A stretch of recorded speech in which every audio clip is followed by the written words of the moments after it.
Good evening. When we speak of Gaza today, we are not speaking in abstractions or statistics. We are speaking of streets reduced to rubble, homes destroyed, and families forced to navigate a daily reality of scarcity and fear. The images that emerge from this region are shocking, yet they only hint at the depth of suffering experienced by those living amid the ruins. Every day, ordinary people confront the consequences of conflict that extends far beyond the immediate violence. Water shortages, limited medical supplies, and a lack of basic infrastructure converge to create a reality in which survival itself has become a central challenge. Children play among the debris, their laughter a fragile defiance of the surrounding devastation, while parents struggle to secure enough food, fuel, and medical care to sustain their families. What is often missed in broader political debates is the human calculus that governs daily life here. Decisions are made not for comfort, but for survival. Every rationed meal, every journey to collect water, every attempt to access electricity is embedded within a constant negotiation with uncertainty and danger. Yet amid these conditions, stories of resilience emerge. Communities organize to support one another. Aid workers navigate hazardous conditions to deliver essential services, and individuals adapt in ways that reveal remarkable ingenuity and courage. The challenge, however, is not only immediate. The destruction has lasting consequences, shaping the social, psychological, and economic landscape for generations to come. The trauma of living amid ruins becomes embedded in family structures, educational opportunities are interrupted, and hopes for stability are deferred. It is a reality that demands both attention and action. The human costs of conflict cannot be quantified solely through casualty numbers or headlines. They are measured in the daily choices forced upon ordinary people, in the relentless balancing of risk and necessity, and in the endurance of communities under circumstances that many of us cannot fully imagine. As we examine Gaza, it is critical to move beyond abstraction and witness the lived experience of those who inhabit this landscape.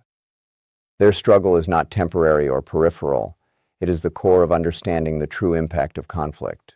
Their voices, resilience, and suffering must remain central to any conversation about the region, for it is only through this human lens that the scale of the crisis and the urgency of response can be fully comprehended. Daily struggle for basic survival.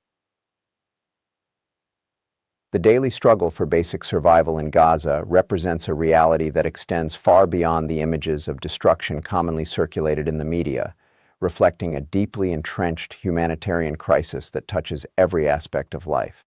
Families navigate an environment in which access to food, clean water, medical care, and electricity is unpredictable and often insufficient to meet basic needs.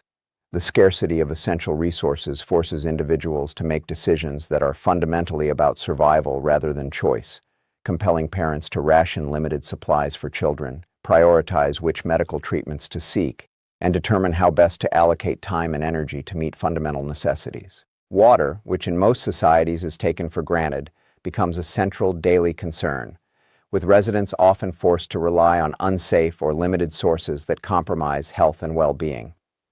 Electricity shortages disrupt refrigeration of food, operation of hospitals, and basic domestic routines, creating cascading effects that heighten vulnerability and stress.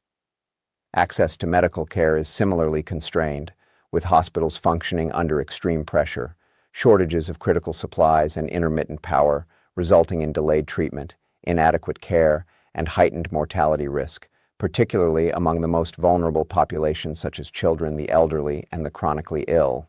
The persistent uncertainty surrounding these basic needs exacerbates psychological strain, as individuals live under constant threat of deprivation in addition to the ongoing security risks posed by conflict. Each day is a careful calculation of survival, how to obtain food and water, when to seek medical attention, how to protect shelter from damage, and how to navigate limited transportation and mobility in a heavily restricted environment. Children grow up amid these constraints, absorbing the tension and insecurity inherent in everyday life, which shapes their development and the social fabric of their communities. Beyond the immediate physical hardships, the struggle for survival imposes limitations on education, employment, and personal development, as the pursuit of basic sustenance dominates time and energy. The daily negotiation of these challenges underscores the resilience of the population, but also highlights the structural failures that perpetuate the humanitarian crisis. Each household is engaged in an ongoing balancing act, in which the most fundamental aspects of human life, nutrition, health, shelter, and safety, must be constantly managed against a backdrop of scarcity, insecurity, and uncertainty, revealing the profound human cost of living amid prolonged conflict and infrastructural collapse.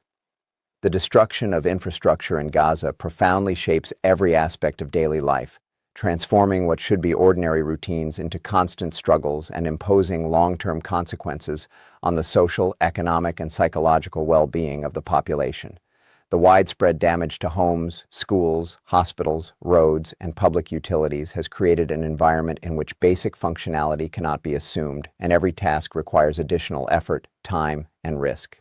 Residential buildings that remain partially intact often lack reliable electricity, running water, or safe structural conditions, forcing families to improvise shelter, sanitation, and heating solutions under hazardous circumstances.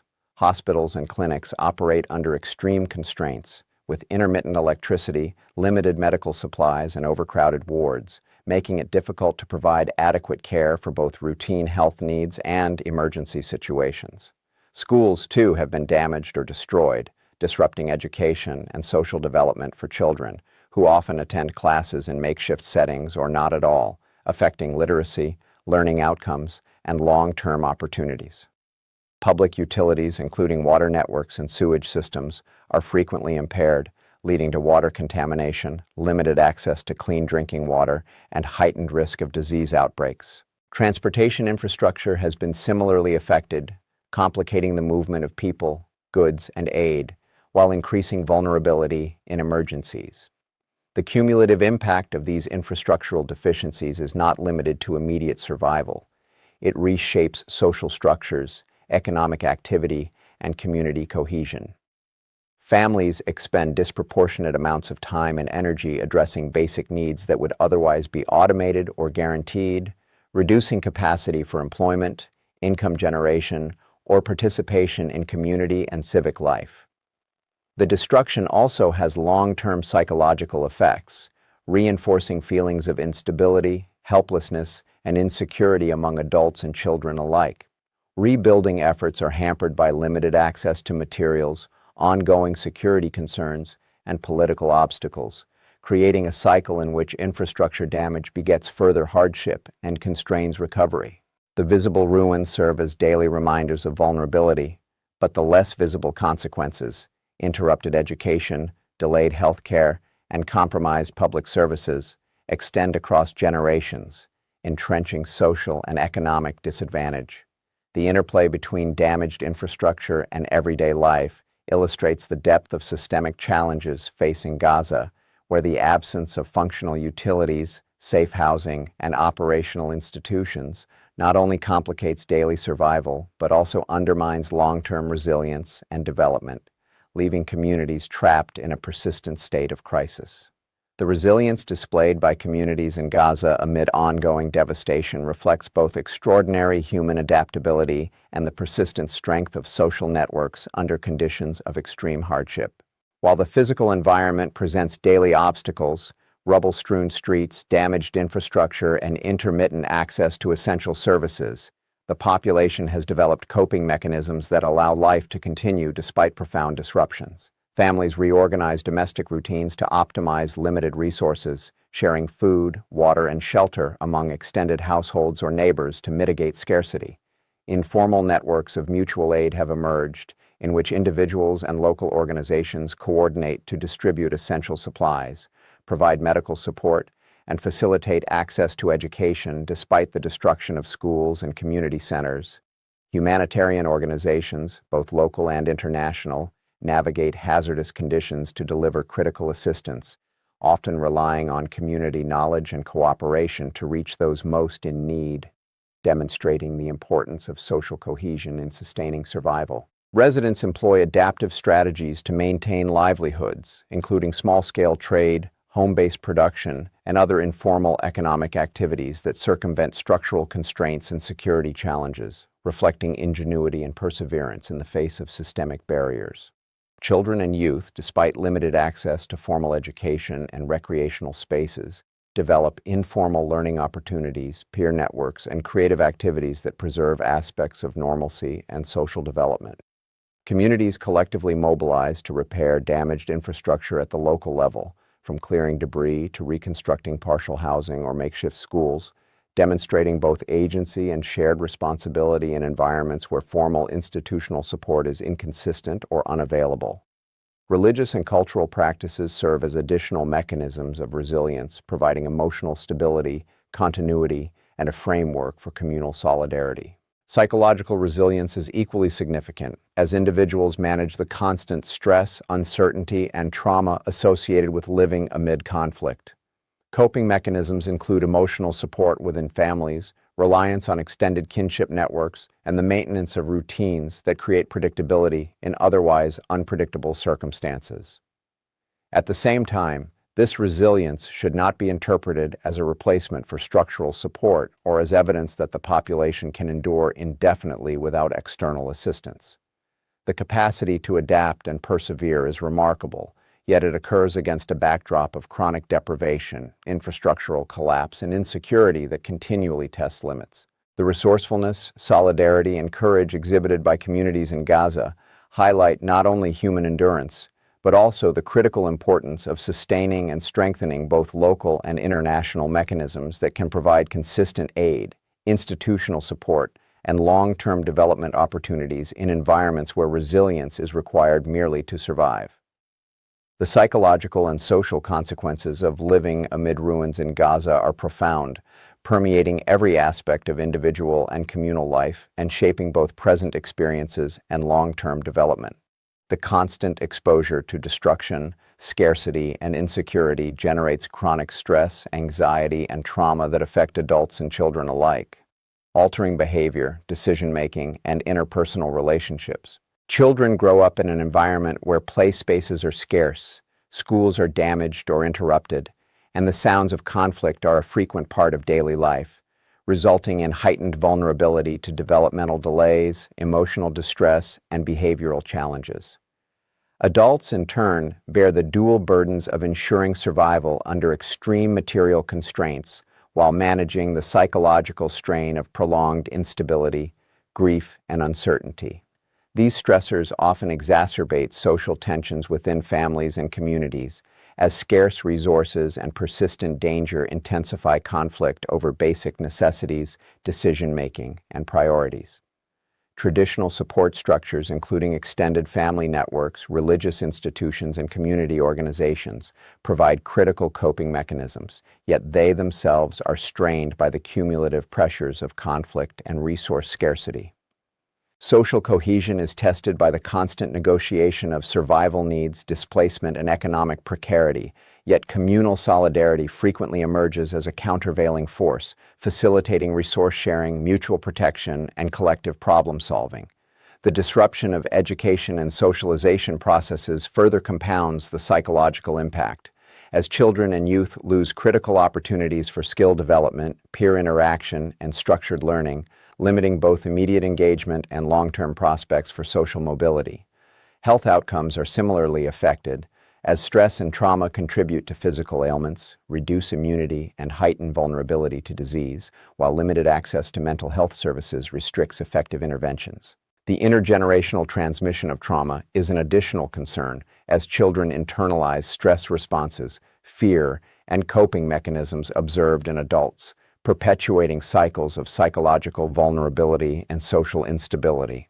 The normalization of insecurity and deprivation, while necessary for short-term survival, risks eroding resilience over time, creating conditions in which adaptive behaviors may become maladaptive and long-term recovery becomes more difficult.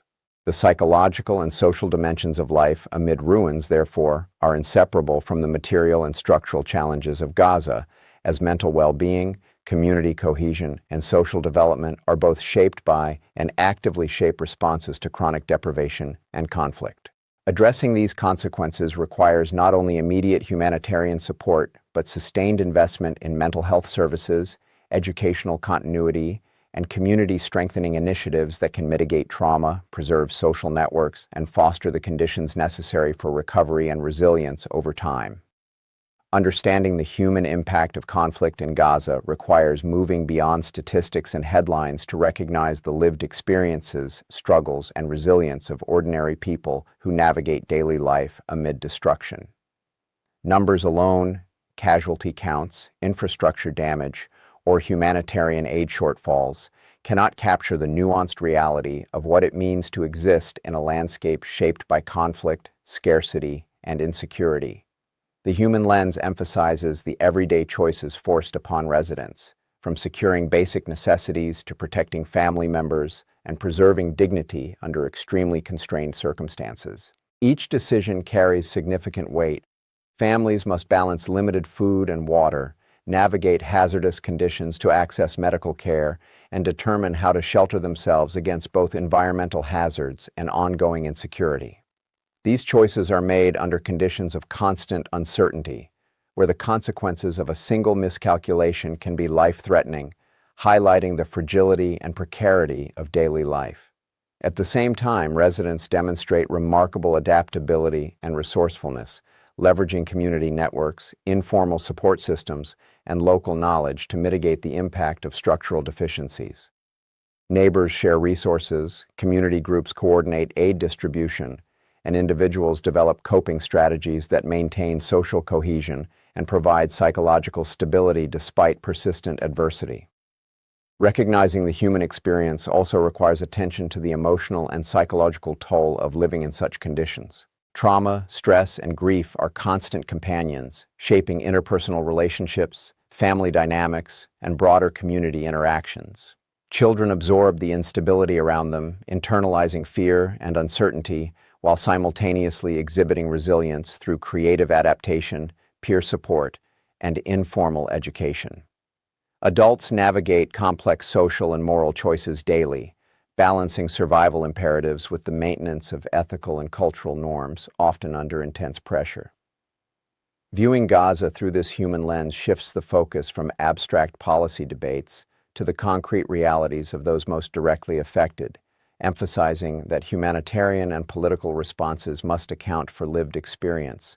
Aid, reconstruction, and governance initiatives are only effective when they address the actual conditions, needs, and capacities of communities, rather than relying solely on aggregated data or strategic objectives. The human-centered perspective underscores the importance of empathy, contextual understanding, and sustained engagement, highlighting that the resilience, suffering, and agency of individuals in Gaza are not peripheral considerations, but central to any meaningful assessment of the crisis.